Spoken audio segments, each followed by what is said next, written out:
आपको किसी ने कभी घोस्ट किया है या आपने किसी को कभी घोस्ट किया है? अगर आपको घोस्टिंग का मतलब नहीं पता तो मैं बता देता हूँ। घोस्टिंग का मतलब है कोई इंसान जो आपकी जिंदगी में था और अचानक से चला जाता है। नहीं, मैं मरने की बात नहीं कर रहा हूँ, वो जिंदा होता है, बेशक जिंदा होता है, पर आपको बिना बताए आपकी जिंदगी से गायब हो जाता है, जैसे वो वहां कभी था ही नहीं। एक दिन बात होती है और अगले ही दिन वो गायब। ना अलविदा, ना एक्सप्लेनेशन, बस एक अधूरी सी कहानी और उसमें भरी एक खामोशी। आज हम घोस्टिंग के बारे में बात तो जरूर करेंगे, लेकिन उस नजरिए से नहीं जो तुमने पहले ही सुना है। घोस्टिंग करना गलत है, ये सब जानते हैं। घोस्टिंग होना बहुत दर्द देता है, ये भी सब जानते हैं। पर आज मैं तुमसे दो अलग लोगों की साइकोलॉजी की बात करना चाहता हूँ। एक वो जो बिना कुछ कहे चला जाता है और दूसरा वो जो पीछे रह जाता है सवालों के साथ। क्योंकि इन दोनों के अंदर एक ऐसा सच छुपा होता है जो अक्सर उस कहानी से बिल्कुल अलग होता है, जो हम खुद को सुनाते रहते हैं। शुरू करते हैं उस इंसान से जो घोस्ट करता है। वो असल में क्या फील कर रहा होता है? हम अक्सर घोस्टिंग को एक क्रूअल एक्ट की तरह देखते हैं, एक ऐसा इंसान जो केयर नहीं करता, जो सेल्फिश है, जो कवर्ड है। और हाँ, कुछ केसेस में ये बात सच होती है, लेकिन साइकोलॉजी एक अलग कहानी बताती है। ज्यादातर केसेस में घोस्टिंग नफरत से नहीं, एंजाइटी से पैदा होती है। ये एक अवॉइडेंस रिस्पॉन्स है। जो इंसान घोस्ट करता है वो अक्सर तुमसे नहीं भाग रहा होता, वो एक फीलिंग से भाग रहा होता है और धीरे धीरे एक मैसेज का रिप्लाई ना देना पूरी तरह गायब हो जाने में बदल जाता है। तो आखिर वो किस फीलिंग से भाग रहा है? गिल्ट से, कॉन्फ्लिक्ट से, उस मोमेंट से जो उन्हें इमेजिन करते ही अनकंफर्टेबल कर देता है। जब वो तुम्हारे सामने होंगे, तुम्हारी आंखों में देखेंगे और कहना होगा, मैं ये रिश्ता नहीं चाहता। वो मोमेंट उन्हें इतना हैवी लगता है कि उसे फेस करने की बजाय वो सिंपली चले जाना चूज करते हैं। और शायद कहीं ना कहीं उनके दिमाग में ये सबसे आसान रास्ता होता है, तुम्हारे लिए भी और शायद उनके लिए भी। ये सोच कितनी गलत है ये हम सब जानते हैं, लेकिन उनके नजरिए से वो किसी इंसान से नहीं, एक पेनफुल कन्वर्सेशन से बचने की कोशिश कर रहे हैं। और ये अवॉइडेंस अक्सर नया नहीं होता, ये उनकी पुरानी आदत, उनका पुराना पैटर्न होता है। शायद उन्होंने बचपन में यही देखा था कि मुश्किल बातें की नहीं जाती, बस इग्नोर कर दी जाती है। शायद उनके घर में कभी हेल्दी आर्गुमेंट या ऑनेस्ट गुड बाय हुआ ही नहीं। शायद उन्होंने कभी ये सीखा ही नहीं कि किसी को दुख पहुंचाए बिना भी सच बोला जा सकता है। और कभी कभी उन्हें रिजेक्शन का इतना गहरा डर होता है कि वो खुद किसी को रिजेक्ट करने की तकलीफ भी नहीं झेल पाते। इसीलिए वो एक्सप्लेनेशन देने की बजाय उस सिचुएशन से ही भाग जाते हैं, क्योंकि उनके लिए गायब हो जाना सच बोलने से आसान लगता है। एक और लेयर है इस साइकोलॉजी में जो और भी इंटरेस्टिंग है। कुछ लोग घोस्ट करते हैं क्योंकि उन्हें जेन्युइनली नहीं पता होता कि वो क्या फील कर रहे हैं। मतलब वो कंफ्यूज होते हैं खुद से ही। तुम्हारे बारे में उनकी फीलिंग क्लियर नहीं होती तो वो सोचते हैं, मैं रिप्लाई करूंगा जब मुझे पता चलेगा कि मैं क्या कहना चाहता हूं। और वो क्लैरिटी कभी नहीं आती और दिन बीतते जाते हैं और फिर इतना टाइम बीत जाता है कि अब रिप्लाई करना और भी ज्यादा ऑकवर्ड लगने लगता है। तो वो और वेट करते हैं और फिर एक स्टेज आती है जहां रिप्लाई करना ऑलमोस्ट इम्पॉसिबल फील होता है, क्योंकि अब तो बहुत देर हो चुकी है। तो वो परमानेंटली साइलेंट हो जाते हैं। ये कोल्डनेस नहीं है, ये एक इमोशनल इनकॉम्पिटेंस है। ये पेनफुल है तुम्हारे लिए, एब्सोल्युटली, लेकिन उनके अंदर भी कुछ ऐसा है जो कभी डेवलप ही नहीं हुआ। उन्हें पता ही नहीं होता कि मुश्किल चीजें भी सीधी कही जा सकती हैं बिना दूसरों को तकलीफ दिए। अब आते हैं दूसरी साइड पे, वो इंसान जो घोस्ट होता है। घोस्टेड होने का दर्द वो ब्रेकअप के दर्द से अलग होता है। ब्रेकअप में एक एंडिंग होती है, चाहे वो एंडिंग कितनी भी पेनफुल क्यों ना हो, वो होती है। तुम जानते हो ये खत्म हुआ, तुम दुख मनाकर आगे बढ़ सकते हो, स्लोली पर बढ़ सकते हो। लेकिन घोस्टिंग में कोई एंडिंग होती ही नहीं, कोई गुड बाय नहीं, कोई एक्सप्लेनेशन नहीं, सिर्फ एक एलिप्सिस होती है, 3 डॉट्स। और ये 3 डॉट्स ही सबसे ज्यादा दर्द देते हैं, क्योंकि उन्हें तुम्हारा दिमाग खुद ही भरने लगता है। रात को सुबह उठते ही किसी रैंडम मोमेंट में, क्या मैंने कुछ गलत किया? क्या मैंने ज्यादा एक्सपेक्ट किया? क्या मैं बोरिंग था? क्या मैं काफी नहीं था? ये सवाल बार बार एक लूप में चलता रहता है और कोई जवाब नहीं आता, क्योंकि जवाब देने वाला इंसान ही वहां पे नहीं है। बस उसकी खामोशी रह जाती है और इंसान अक्सर खामोशी को भी एक मैसेज समझने लगता है, जबकि उसमें लिखा कुछ भी नहीं होता। और यही घोस्टिंग का असली साइकोलॉजिकल डैमेज है।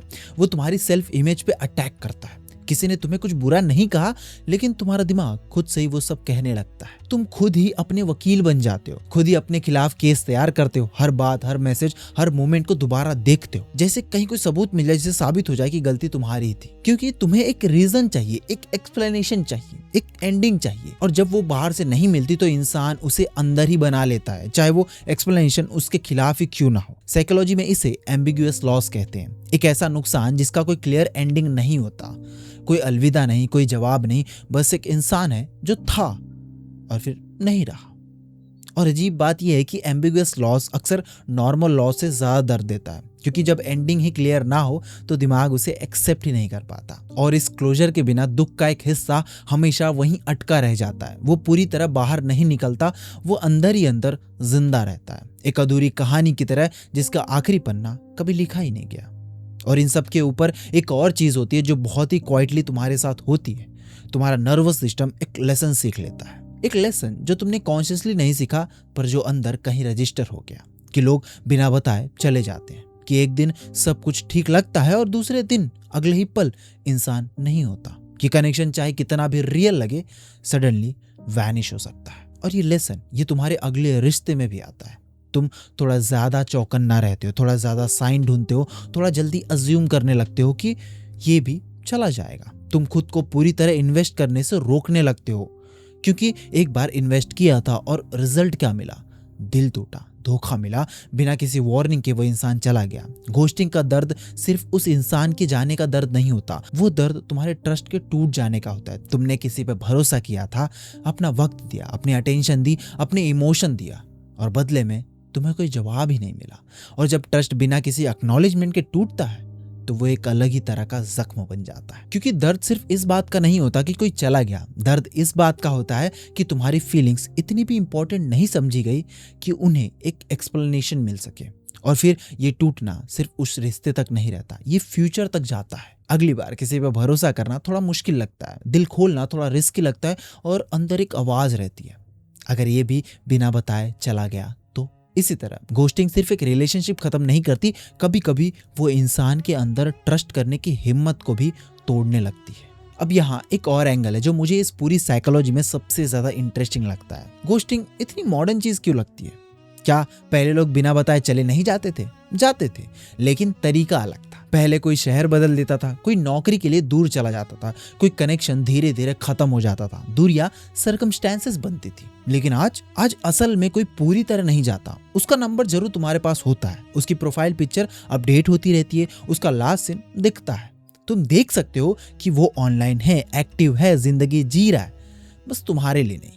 और यही चीज घोस्टिंग को इतना पेनफुल बना देती है, क्योंकि पहले अगर कोई ना मिलता था तो अक्सर लगता था कि जिंदगी बीच में आ गई, सर्कमस्टेंसेस बीच में आ गए। लेकिन आज जब कोई रिप्लाई नहीं करता तो वो अक्सर एक मैसेज देता है, मैं अवेलेबल हूँ, बस तुम्हारे लिए नहीं। और चॉइस का दर्द सर्कमस्टेंसेस के दर्द से अलग होता है, ज्यादा पर्सनल होता है, क्योंकि सर्कमस्टेंसेस तुमसे कुछ नहीं कहती, वो बस हो जाती है।